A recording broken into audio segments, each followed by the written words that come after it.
ரஷ்யாவில் மருத்துவம் பயில சிறந்த ஒரு அரிய வாய்ப்பு. வெளிநாடுகளில் மருத்துவம் பயில சிறந்த முறையில் உதவுகிறது ஏஜே ட்ரஸ்ட் கல்வி குழுமம். ராஜகம்பீர் அப்பாஸ், காங்கிரஸ் எந்த பக்கம் இருக்கோ அதான் மதசார்பற்ற கூட்டணி, அங்கதான் சிறுபான்மை வாக்குகள் இருக்கும் அப்படிங்கிற இடத்துல எப்படி அவர்கள்லாம் இல்லாமல் எதிர்காலம் எங்களுக்கு நம்பிக்கை அளிக்கிறது அப்படின்னு சொல்றாரு. காங்கிரஸுக்கு எதிராக தான் திமுக தொடங்கியது. காங்கிரசினுடைய ஆதிக்கத்துக்கு எதிராக தான் திமுக களம் கண்டது. நீங்கள் பேரறிஞர் அண்ணா போன்றவர்கள் எல்லாம் அன்றைக்கு காங்கிரஸ் ஆட்சி காலத்திலே இருந்தபோது அவர்களுக்கு அண்ணா போன்றவர்களுக்கெல்லாம் மேடை தந்தது மீலாது விழாக்கள், சமய நல்லிணக்க விழாக்கள். இஸ்லாமியர்களுடைய மேடைகளிலே அண்ணா முழங்கியிருக்கிறார், பேசியிருக்கிறார். இன இழிவு நீங்குவதற்கு இஸ்லாமே மாமருந்து என்று தந்தை பெரியார், கடவுளையே மறுத்த பெரியார், சாதி ஒழிப்புக்கு இஸ்லாம் துணை புரிகிறது என்றெல்லாம் பேசியிருக்கிறார்.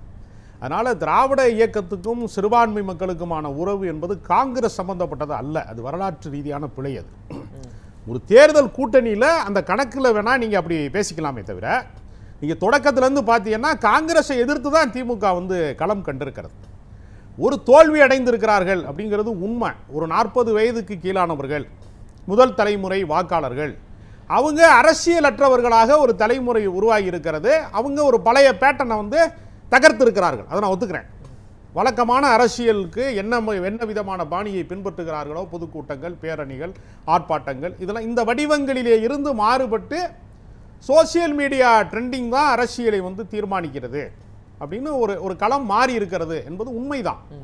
அதை முழுமையாக உள்வாங்க தவறிவிட்டார்கள். ஒரு மாறுகிற ஒரு இளம் தலைமுறை, முதல் தலைமுறை வாக்காளர்களை திமுக தவற விட்டு விட்டது. அதுல ஒன்றும் சந்தேகம் கிடையாது. அவர்கள் தோற்ற இடம் அதுதான். இளைஞர்களிடத்திலே வாக்கு பெறுவதிலே அவர்கள் ஒரு பின்னடைவை சந்தித்து விட்டார்கள் என்பதுதான் திமுகவின் தோல்வி. ஓகே சார், இப்போ எப்படி நம்பிக்கை அளிக்கிறது எதிர்காலம், எதை வச்சு நம்பிக்கை அளிக்கிறது? இதுவரைக்கும் சொன்ன கூட்டணிகள் எதுவும் தங்க பக்கம் இல்லை, ஐயுஎம்எல் போயிட்டாங்க, உள்ள இருக்கக்கூடிய மதிமுக தேமுதிகலாம் நாங்கள் திமுக கூட்டணியில் தான் இருக்கிறோம் அப்படிங்கிற ஸ்டாண்டை தாண்டி அவங்க பேசுறாங்க.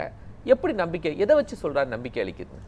நீங்கள் எந்த கட்டமைப்புமே இல்லாமல் எத்தனை வாக்கு சதவீதம் என்பது உறுதி செய்யப்படாமலே ஒரு கட்சி ஆட்சி அதிகாரத்துக்கு வரக்கூடிய அளவுக்கு வந்திருக்கு.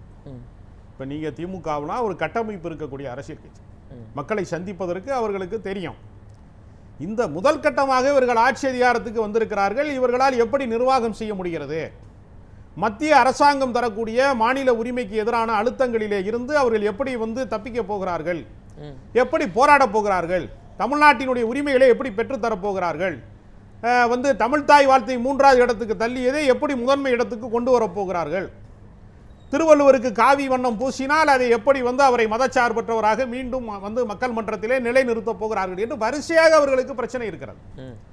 அப்ப அவர்கள் ஒரு மதச்சார்பற்ற அணிக்குள்ளே இருந்து கொண்டு இந்தியா முழுமைக்கும் ஆட்சி செய்யக்கூடிய பாஜகவினுடைய பிடிக்குள்ளே இருந்து தப்பி ஒரு சிறந்த நிர்வாகத்தையும் தந்து மாநில உரிமைகளையும் மீட்டு வேலை வாய்ப்பு மற்ற அடிப்படை பிரச்சனைகளை எல்லாம் தீர்த்து வைத்து ஒரு சிறப்பான ஆட்சியை தந்தால்தான் அவர்களால் தொடர முடியும். அப்ப நிர்வாக ரீதியாக அவர்கள் சறுக்குகிற போதெல்லாம் அது எதிர்க்கட்சிக்கான வாய்ப்பாக மாறும். ஏன்னா முதல் முறையாக ஆட்சிக்கு வந்த போது 91, 96 ஜெயலலிதாவினுடைய அரசியல் பிழைகள் அவரை மிகப்பெரிய சறுக்கலுக்கு ஆளாக்கி விட்டது. அது மாதிரி இவர்களுக்கு நிர்வாக சிக்கல் இருக்கிறது, இவர்களுக்கு இன்னும் கட்டமைப்பு கிடையாது. அது தாவேகாவுக்கு. இங்க எதிரணியில் அதிமுக இருக்காங்க, திமுக இருக்காங்க. இதற்கு முன்னாடி திமுக வெர்சஸ் அதிமுக தான். இப்ப எதிரணியில் 2 எதிர்கட்சிகள் இருக்காங்க தாவேகாக்கு எதிராக. இங்க அதிமுகவும் இருக்குல்ல, இப்ப திமுக கூட்டணியும் இல்லை. எப்படி அவங்க சமாளிக்க போறாங்க? எங்க கூட்டணி என்பது அந்த காலந்தோறும் உருவாகிட்டே இருக்கும். இப்ப நீங்க ஒரு உதாரணத்துக்கு சொல்றேன். ஏன்னா கூட்டணி இல்லாமல் திமுக ஜெயித்த வரலாறே கிடையாது. எங்க அது கடந்த கால வரலாறுங்க. எந்த கூட்டணியும் இல்லாம தாவேகா ஜெயிக்கும் திமுக ஜெயிக்காதா? இது என்ன லாஜிக் உங்கள்கிட்ட? ஏதாவது நியாயம் இருக்கா? இவங்களுக்கு என்ன கூட்டணி இருந்துச்சு தாவேகாவுக்கு? தாவேகா கூட்டணி இல்லாம தானே 108 இடம் வரைக்கும் வந்திருக்காங்க. இப்ப கூட்டணி இல்லாம ஏன் திமுக வர முடியாது? தாவேகாவுக்கு பொருந்துகிற விஷயம் திமுகவுக்கு பொருந்தாதா? மக்கள் தானே தீர்மானிக்கிறாங்க. அப்படி நம்ம சொல்ல முடியாது. இப்ப உதாரணத்துக்கு சொல்றேன், இந்திய யூனியன் முஸ்லீம் லீக் தாவேகா கூட்டணி அமைச்சரவையில் இருக்கிறது என்றால் மனிதநேய மக்கள் கட்சி எங்க இருக்கு? ஜவாஹிர்லாம் எங்க இருக்கிறாரு? திமுக கூட்டணி இருக்காரு. அப்ப இஸ்லாமியர் பிரதிநிதித்துவமே இல்லைன்னு சொல்ல முடியாதுல. தேமுதிக எங்க இருக்கு? மதிமுக எங்க இருக்கு? இன்னும் பல அமைப்புகள் இருக்குங்க. நீங்க அடையாளம் பெற்ற அமைப்புகளை மட்டுமே நம்ம பேசுறோம். பல அமைப்புகள் இருக்கிறது. திருமாவளவன் போனார்னா அந்த ஒடுக்கப்பட்ட சமூகத்துக்கான பிரதிநிதித்துவத்தில் வேறொரு மாற்று தலைவர்களை கொண்டு சேர்க்க மாட்டாங்களா அவங்க? அதுக்கான வாய்ப்பே இல்லையா? திருமாவளவன் இல்லைன்னா அந்த இடத்துக்கு ஆல்டர்னேட்டிவ்ல வந்து ஒரு கிருஷ்ணசாமியை கொண்டு வர முடியாதா, ஒரு அதிகமான அருந்ததியர் தலைவர் அதிகமானை வந்து கொண்டு வர முடியாதா, அப்படி பல மாற்று ஏற்பாடுகளை அவர்கள் உருவாக்குவாங்க. கூட்டணிங்கிறது இல்லவே இல்லைன்னு சொல்லவே முடியாது. பல அமைப்புகள் இருக்கிறது, பல போராட்ட களங்கள் இருக்கிறது, அதன் வழியாக ஆட்களை வென்றெடுப்பாங்க. சரி, காங்கிரஸ் மாதிரியான வலிமையான ஒரு பெரிய கட்சி இல்லையே, அவங்க அந்த பக்கம் இருக்காங்களே. யாரு? காங்கிரஸ் மாதிரியான ஒரு பெரிய கட்சி இல்லையே. காங்கிரஸ் வந்து ஏற்கனவே ஆண்ட கட்சிங்க. இன்னைக்கு வந்து அதுவும் வந்து இந்தியா முழுக்க எதிர்க்கட்சி வரிசையிலையும் பல இடங்களிலே அதிகாரத்தை இழந்திருக்க இடத்துல தானே இருக்கு. பெரிய கட்சின்னு நீங்க வந்து இன்னைக்கு எப்படி சொல்ல முடியும்? தமிழ்நாட்டுல ஒரு இந்தியா முழுமையா ஆட்சி செய்யக்கூடிய இடத்துல பாஜக போன்ற கட்சிகள் தானே இருக்காரு. காங்கிரஸ் பலவீனப்பட்டு தானே இருக்கு. தமிழ்நாட்டுல வலிமையா இருக்காங்கல்ல. தமிழ்நாட்டுல எங்க வலிமையா? 28 தொகுதிகளில் போட்டிட்டு இருக்காங்க. திமுக கூட்டணியிலேயே அதிக தொகுதிகளில் போட்டியிட்டது காங்கிரஸ் தான். அதுதான் வந்து பெரிய பின்னடைவுக்கு காரணம் என்கிற விமர்சனமாக கூட மாறுகிறது. தேமுதிகவுக்கு அதிகமான இடம் கொடுத்துட்டாங்க, விசிகாவுக்கு அந்த இடத்தை கொடுத்திருக்கணும், கம்யூனிஸ்ட் கட்சிகளுக்கு கூடுதல் அங்கீகாரம் கொடுத்திருக்கணும் அப்படிங்கிற விமர்சனங்கள் வருகிறது. இருக்கிறதுலயே காங்கிரஸ் அதிக இடங்கள்ல போட்டிட்டாங்க எல்லா கட்சிகள்லயுமே. அப்ப காங்கிரஸ்ங்கிற ஒரு பலமிக்க கட்சி, பாஜகவை எதிர்க்கக்கூடிய கட்சி தாவேகா பக்கம் இருக்காங்கல்ல. அதை எப்படி ரீப்ளேஸ் பண்ணுவாங்க திமுக? மாநில அரசியல் என்று வருகிற போது தேசிய கட்சிகள் பெரிய முக்கியத்துவம் பெறாது. நீங்க வந்து பாஜக வந்து பல சீட்டுகளை பெற்றாங்க, ஒருத்தர் தான் ஜெயிச்சிருக்கிறாரு, எல்லாருமே தோற்று தான் போயிருக்காங்க. அதே மாதிரி காங்கிரஸும் வந்து 27 இடங்களை பெற்றவங்க 5 பேர் தான் ஜெயிச்சிருக்கிறாங்க. தேசிய அளவில் நாடாளுமன்ற தேர்தல் வருகிற போது தான் தேசிய கட்சிக்கான மதிப்பு உருவாகுமே தவிர, மாநில தேர்தல் என்று வருகிற போது அவங்க வந்து ஒரு தொணமாப்பிள தான், தோழமை கட்சியாக தான் இருக்க முடியும். அவர்கள் முதன்மை சக்தியாக வந்து பெரிய அளவில் தாக்கத்தை எல்லாம் உருவாக்க முடியாது. இப்போ ஒரு உதாரணத்துக்காக சொல்றேன், ஒருவேளை திமுகவுக்கு வந்து இஸ்லாமிய அமைப்புகளில் வந்து ஒரு வேற கட்சிகள் கூட்டணி இல்லை அப்படின்னா, திமுகவுக்குள்ள இருக்கக்கூடிய இஸ்லாமியர்களை பிரதிநிதிப்படுத்துவாங்க. தலித்துக்களை வந்து நீங்க வந்து வெளியில இருந்து அமைப்புகள் ரீதியாக கூட்டணி இல்லைன்னா, அங்கே திமுகவிலே இருக்கக்கூடிய ஒடுக்கப்பட்ட சமூகத்தை சேர்ந்தவர்கள் தலித்துக்கள் இருக்க அவங்களை வந்து முதன்மைப்படுத்துவார்கள். அப்படி அரசியல் அதன் மூலமாக சமூக வாக்கு வங்கிகளை சரி செய்வார்களே தவிர, தொய்வடைவார்கள், தோற்று போவார்கள், இந்த தோல்வி நிரந்தரமானது அப்படிலாம் நம்ம சொல்ல முடியாது. இப்போ தலித்துகளுக்கு அப்படிங்கும்போது அதிக இம்பார்ட்டன்ஸ் தாவேகா தானே கொடுத்திருக்கு. இப்போ இதுவரைக்கும் திமுக இத்தனை ஆண்டுகள் ஆட்சியில இருந்தும் அது கொடுக்கப்படவில்லை. அதாவது அவங்க வந்து ஒரு பிரகடனப்படுத்தி கொண்டு நாங்கள் தலித்துக்களுக்கு முதன்மைப்படுத்துகிறோம் என்று சொல்லிலாம் அதை செய்யல. அவங்க ரசிகர் மன்றத்தில் அதிகமான பேர் தலித்துக்கள் இருந்திருக்கிறாங்க. வேட்பாளர்களா போட்டியிட்டவங்க அல்லது வந்து சீட்டு கேட்டவங்க, மாவட்ட செயலாளர் இருந்தவங்க அதிகமான எண்ணிக்கையில் அவங்க இருந்திருக்கிறாங்க. இருக்கிற ஆளுக்கு சீட்டு கொடுக்கும்போது அப்படி ஒரு எண்ணிக்கை காட்டப்பட்டதே தவிர, இது தலித்துக்களுக்கான ஆட்சி அப்படின்னு சொல்லுவாங்களா என்ன? அப்படிலாம் சொல்ல மாட்டாங்க. ஆணவ படுகொலையை வந்து கண்டிப்பதிலேயே அவர்கள் மௌனம் காத்தார்கள் என்பதுதான் கடந்த கால வரலாறு.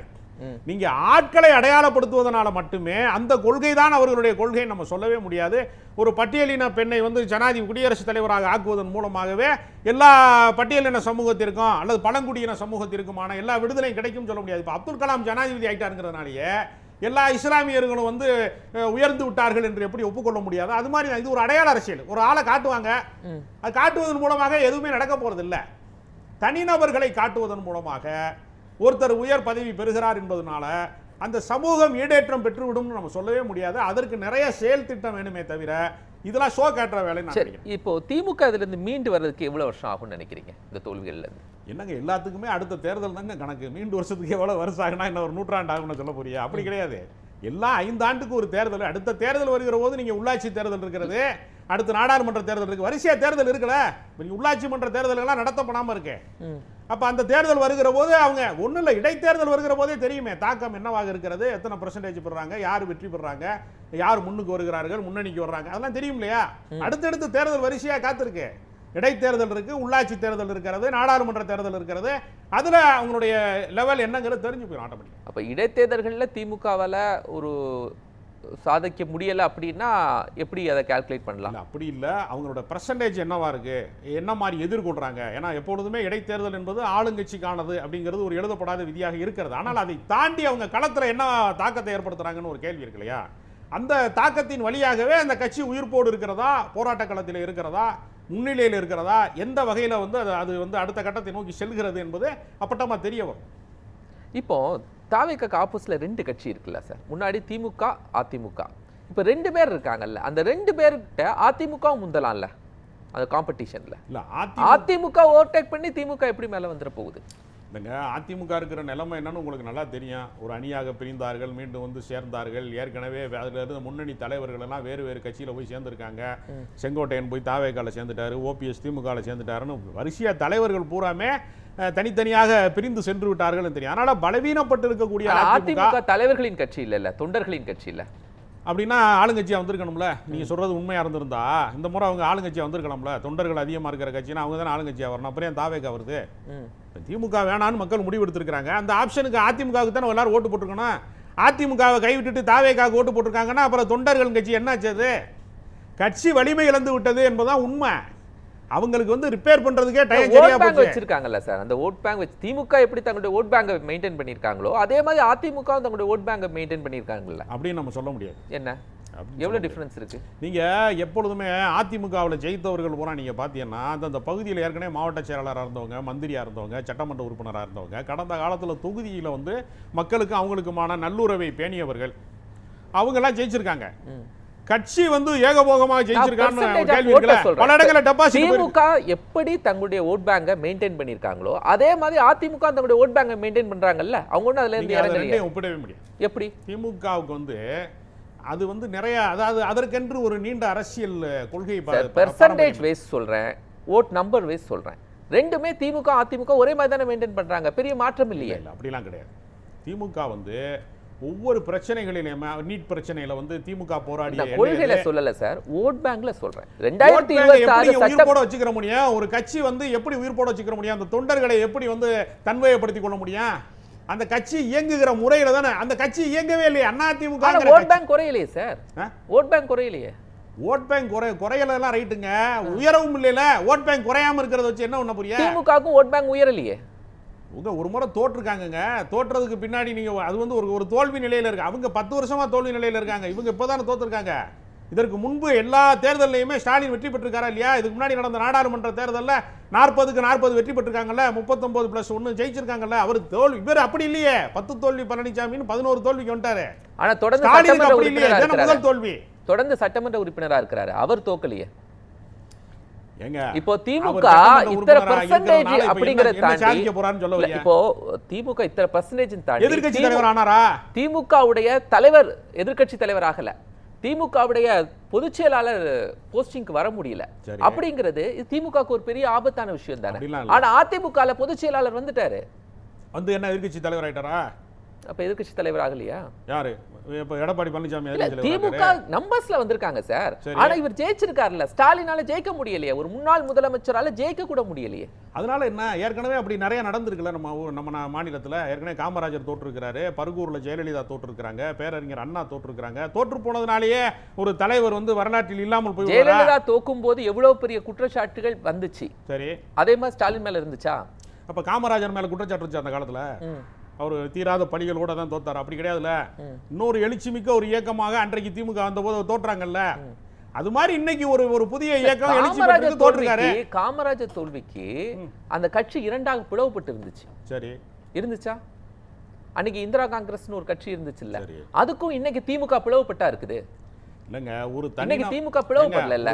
ஒரு தனிநபர் தோல்வியை வைத்துக்கொண்டு ஒரு இயக்கம் தோற்று விட்டதாக சொல்ல முடியும். அப்படி பார்த்தா அண்ணா தோற்றுக்கிறாரு. அப்ப அண்ணா உருவாக்கின திமுக தோத்துருச்சுன்னு கணக்கு எடுப்பீங்களா? அண்ணா முதலமைச்சரா இருக்கும்போது தோல்வி அடையல. சரி, அண்ணா முதலமைச்சரா இருக்கும்போது தோல்வி அடையல. அவர் முதலமைச்சர் ஆகுறதுக்கு முன்னாடி தான் தோல்வி அடைஞ்சாரு.